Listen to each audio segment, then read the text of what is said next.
Hey there guys, how's it going? So, I wanted to talk a little bit about this current situation that's been going on with Anthony Joshua and the negotiations with Oleksandr Usyk, who's his mandatory challenger. From what I hear, Anthony Joshua has to either make a deal with Usyk and his people as soon as possible, or there's going to be a purse bid, or he'll have to vacate the title essentially. So, yeah, Oleksandr Usyk, who's been mandatory with the WBO for quite a while. He was number one ranked contender shortly after moving up, as per the WBO's rule that they have, where if you're champion in a lower division and you move up, you can get yourself an immediate title shot, basically. That's the situation. So Usyk has been on the verge of an Anthony Joshua fight ever since moving up, and he's been very vocal that that's the fight he wants. I mean, the whole reason that he signed with Matchroom and the whole reason that he fought Tony Bellew in the UK was he was trying to get himself an opportunity to fight Anthony Joshua. You know, he's been very, very honest and open about that being his goal, essentially. So, it's a fight that's very easy to make. I mean, Usyk's mandatory. Okay, Usyk's a former Undisputed champion. Usyk's a legitimate contender. He's had a couple of big wins in the UK against the likes of Tony Bellew and Derek Chisora, so he's very well known at this point among UK boxing fans. And like I said, he's mandatory. You know, he's a former Undisputed champion. He's undefeated. Okay, he's had some good wins. He's known in the UK. So this is a very, very easy fight to make. There shouldn't be any obstacles or any loopholes or any roadblocks or any stipulations getting in the way of it. This is a very, very easy fight. Okay, it's a legacy fight for Anthony Joshua should he win, and it's outside of Tyson Fury, as far as I'm concerned. It's the most logical fight to make. It's the most prestigious fight that Anthony Joshua could go through with. Why am I bringing all this up? The reason why I'm bringing all this up is to emphasize the fact that I'm actually pretty shocked with what I've been hearing from the Anthony Joshua side of things in regards to pouring so much cold water on this fight. I thought that this fight would have made a lot of sense. Now, I always thought that Anthony Joshua and his people weren't too keen on fighting Usyk, because obviously Usyk presents a stylistic challenge that they haven't really dealt with. They haven't really fought a guy who's got those type of dimensions and that type of boxing skill and athleticism. You know, they've never fought anybody who's that fast, anybody who's that fit, anybody who's that durable, or anybody who's that awkward. You know, the awkward southpaw style that Usyk brings to the table. You know, that cruiserweight speed and athleticism with a little bit of extra pop having moved up to heavyweight. It's a very, very difficult fight. I always knew that. But I would have thought that when it came down to it, if they were sort of backed up into a corner, they would take the fight. Because, I mean, look, losing to somebody like Usyk is not the end of the world. It's not like as embarrassing as losing to someone like Andy Ruiz, for example. So I always thought that there was a chance the fight would happen. Plus, let's say the fight goes the distance, which there's a good chance it would, let's be honest. Anthony Joshua's going to get the decision anyway, even if he loses. So I would have thought that if push came to shove, and if they were backed into a corner, they would take the fight. Right? I didn't expect them to go looking for the fight, but I thought that they would take it if they had no other choice. But from what I've been hearing from Eddie Hearn and from Team Joshua, they seem to be frightened to death at the prospect of fighting Usyk. Like, they seem genuinely terrified by this guy. They're talking about vacating the belt if they can't come to a deal. And I don't understand why they would have to come to a deal, because if they couldn't come to a deal, the WBO would just order a purse bid. And surely Oleksandr Usyk doesn't have the financial muscle to win a purse bid against Eddie Hearn, does he? So I wouldn't have thought that that would be a problem. Eddie Hearn wins the purse bid, the fight ends up in the UK on a Matchroom show. What's the problem? Anthony Joshua, in my personal opinion, this is what I think's going on. I think Anthony Joshua has told Eddie Hearn straight up, I think he's been pretty honest with him, that he is not too confident of his ability to beat Usyk. And I think Anthony Joshua is frightened to death. I think he's frightened of Oleksandr Usyk. I think a lot of these Matchroom heavyweights are a little bit shook by Usyk. I mean, we've heard what Dillian Whyte has been saying. Dillian Whyte has been pouring cold water on the fight, saying that Joshua should fight him instead, and Usyk doesn't have a chance because he's too small and because he's a cruiserweight. And I wanted to talk about that specifically in this video, because this narrative that Usyk is too small and Usyk doesn't have the power or the size to beat somebody like Anthony Joshua, all I have to think in regards to that is so many fights I've seen in the heavyweight division where somebody who was outweighed by a significant margin or outreached by a significant margin was able to win a fight. I mean, I'm going to show you guys some footage in this video, for example. Look at the footage you're seeing on screen right now, right? This is a fight that happened several years ago between Nikolai Valuev, who was champion at the time, who was undefeated, fighting Ruslan Chagayev. Now, Ruslan Chagayev was about 5'11", something like that, and Nikolai Valuev was, I think, about 7'2", give or take, something like that, around about 7'2". He also weighed over 30 stone. So that was a crazy size advantage. He was like a foot taller, multiple stones heavier. I don't even know the exact weights. I'm not looking it up, but he was. I'm talking multiple weight divisions in difference. I mean, to give you an example of the size difference there, to use other divisions, that would be like Roman Gonzalez fighting Artur Beterbiev, something crazy like that. That's the size difference there. And you see that a lot at heavyweight. You get a lot of these profane size differences. And the reason why I'm using that fight as an example is because you look at a guy like Ruslan Chagayev, he was able to win that fight, and the reason he was able to win that fight was because despite being a foot shorter and considerably smaller and lighter, and not having the size and power that Valuev had, he was able to win that fight using his boxing IQ and his skills. Valuev was a southpaw, he was slick, Chagayev was a southpaw, he was slick, he had good movement, he had good defense, good boxing fundamentals, he was the more athletic of the two, he had more stamina, and just better technique in general, and he was able to win that fight. He was able to comprehensively outbox Nikolai Valuev and win the fight on points. So it's not unheard of that you get somebody who's significantly smaller being able to win against somebody who's significantly bigger. Another example of this would be David Haye, for example, another guy who was about, he was a cruiserweight moving up, he was about 6'3". He took on Valuev, significantly bigger, significantly stronger, but David Haye was faster, a little bit slicker, and he was able to find himself a points win just by being the more athletic, quicker fighter. So it's not unheard of. That's what I'm trying to say. If you look at somebody like Usyk and the way he fights and the attributes he has, Usyk is a bigger man than somebody like Chagayev, for example. Again, I mentioned Chagayev's only about 5'11", so very short for the heavyweight division. He ran a similar type of height that Mike Tyson was, of course. Another heavyweight champion, very, very short, very small compared to a lot of the modern day guys. But these guys were world-class fighters, despite being a lot shorter than their opposition. And Oleksandr Usyk is considerably bigger than someone like Chagayev. Not only that, he's considerably better.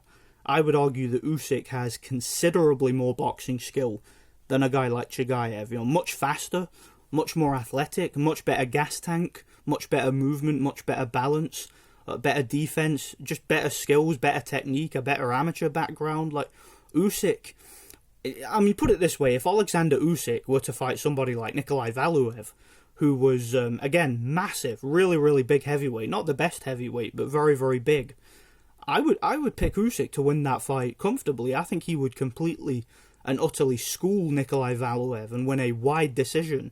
And I think he would do a much better job than Chagayev did, for example, or David Haye did, just based on the fact that Usyk, in my opinion, is more skilled than those guys and more athletic than those guys. And as far as Anthony Joshua being too big and too strong and too powerful or whatever, too physically imposing, yeah, Anthony Joshua is a big guy. He's very muscle-bound, he's very powerful, but on the flip side, Anthony Joshua has a few physical flaws, doesn't he? Okay, Anthony Joshua's never been the quickest heavyweight. I'm not saying that he's slow, but he's not the quickest. Anthony Joshua's never been the fittest. Right? He doesn't have the kind of stamina that somebody like Usyk has. And not only that, but Anthony Joshua's never been the most durable. I mean, one of the things that made Nikolai Valuev so successful was the fact that Nikolai Valuev, despite his limitations, he had a great chin. He was very durable and very patient, so he was able to last the distance against anybody in the division just by virtue of the fact that he was so big and so tough and durable and was able to, not really waste any energy just by being so big and so hard. But Anthony Joshua is not that type of fighter, is he? Anthony Joshua is a guy who has been hurt. He has been down on multiple occasions, okay? He was down against Klitschko. He was down multiple times against Andy Ruiz, okay? He was hurt against Dillian Whyte. He was hurt badly against Alexander Povetkin. All of those guys who I just mentioned, except maybe Klitschko, were all significantly smaller than Anthony Joshua. Okay, Ruiz was, he's a big guy, but he's a fat guy, okay? If you strip away all that fat, he probably only weighs about 205 to 215 pounds, okay, naturally. I would argue that Usyk is a naturally bigger guy than someone like Ruiz.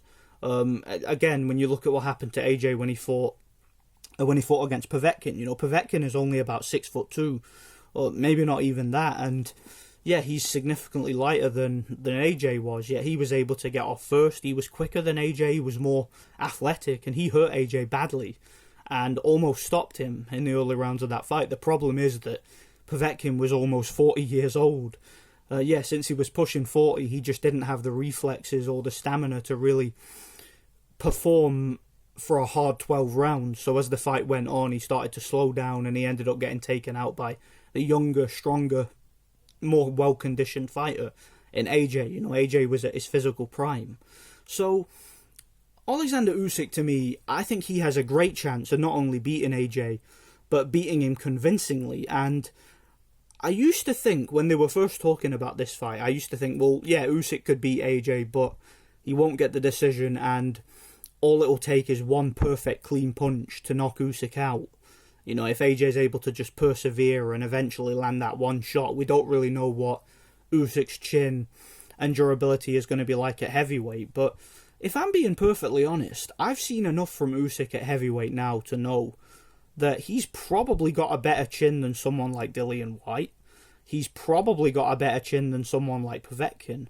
Because when I saw him fight Chaz Witherspoon, I saw him take some pretty hard shots. And Chaz Witherspoon, as limited as he is not a soft hitter. He's a big puncher. So, again, Usyk showed he could take a shot against a heavyweight. He also showed he could take some shots when he fought Chisora. Chisora, that's the fight a lot of people look at. And they say that Usyk can't compete against world-class heavyweights. They say that Usyk couldn't beat AJ because Chisora gave him some issues. But as I keep pointing out, and I've had debates with people on live streams about this, I think I had a debate with D. Jefferson several months back about this, where he was trying to say that, Chisora backed Usyk up and gave him some problems, so what do you think AJ will do to him? Anthony Joshua is nothing like Derek Chisora stylistically.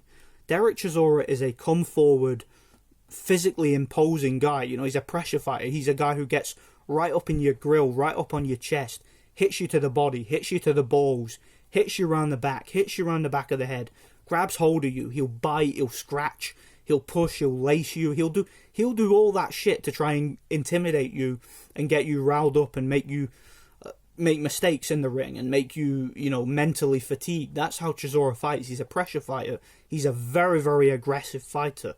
Anthony Joshua is a more conventional fighter. He's a boxer. He's a guy who works everything off the jab. Nice straight right hand, nice compact left hook.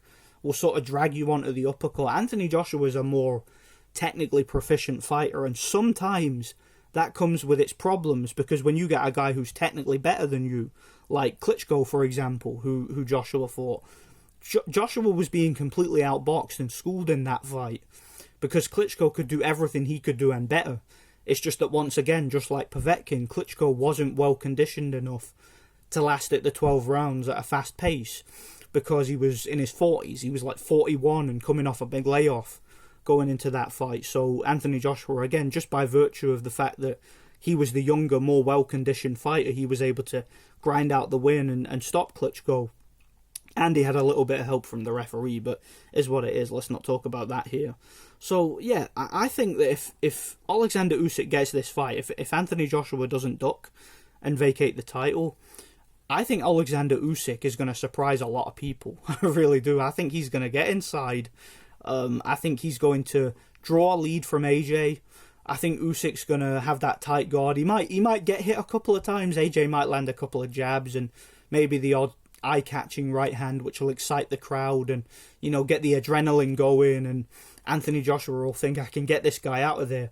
And Usyk will smile at him and, do that thing he does where he'll smile and maybe stretch off a little bit and, do a little bit of weird gamesmanship things in the ring. And I think he could, honestly, I really think he could break Anthony Joshua down.